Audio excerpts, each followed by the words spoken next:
Hi అండి. నేను ఇంట్లో first time Mughlai biryani try చేశాను. టేస్ట్ ఎలాగుందో వీడియో లాస్ట్లో చెప్తాను. మీలో ఎంతమంది మొగలై బిర్యానీ టేస్ట్ చేశారో కామెంట్ చేయండి. మనం నార్మల్ చికెన్ బిర్యానీకి ఎలాగైతే చికెన్ మ్యారినేట్ చేసుకుంటామో ఈ మొగలై బిర్యానీకి కూడా అలాగే చికెన్ అయితే మ్యారినేట్ చేసుకోవాలి. కాకపోతే ఈ బిర్యానీకి కొంచెం ఎక్స్ట్రాగా చికెన్ లో మిరియాల పొడి, ఇలాచి పొడి, అలాగే డ్రై ఫ్రూట్స్, పిస్తా, జీడిపప్పు, బాదాము చిన్న చిన్న ముక్కలుగా చేసి వేసుకొని బాగా కలిపి చికెన్ మ్యారినేట్ చేసుకోవాలి. మిగిలిందంతా నార్మల్ చికెన్ బిర్యానీ ప్రాసెసే. మా ఇంటికి ఎవరైనా వస్తే ఎక్కువ క్వాంటిటీలో ఏమైనా వండాలి అంటే పెద్ద స్టీల్ కుక్వేర్ అయితే లేదు. అందుకే ఇందుస్ వ్యాలీ వాళ్ళకి ఈ స్టెయిన్లెస్ స్టీల్ ఉర్లీ అయితే పంపించమన్నాను. ఇదైతే 8 లీటర్స్ కెపాసిటీ అనమాట. నేను ఎక్స్పెక్ట్ చేసిన కంటే చాలా పెద్దగా వచ్చింది. ఇందుస్ వ్యాలీ కుక్వేర్ క్వాలిటీ అయితే చాలా బాగుంటుంది. ఇంకా మీ అందరికీ తెలిసిందే కదా, నా coupon code Dharmana. Indus Valley website లో మీరు ఏదైనా కొనే ముందు నా కూపన్ కోడ్ ధర్మాన యూజ్ చేస్తే మీకు ఎక్స్ట్రా 12% డిస్కౌంట్ అయితే వస్తుంది. మీరు అస్సలు మిస్ చేసుకోవద్దు. ఇది ఉర్లీ టైప్ కాబట్టి చాలా వెడల్పుగా ఉంది. ఇందులో బిర్యానీలే కాదు, చేపల పులుసు చేసుకోవడానికి కూడా చాలా బాగుంటుంది అనమాట.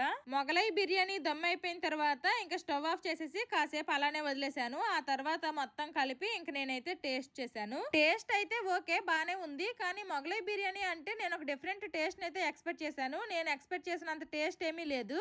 Bye bye.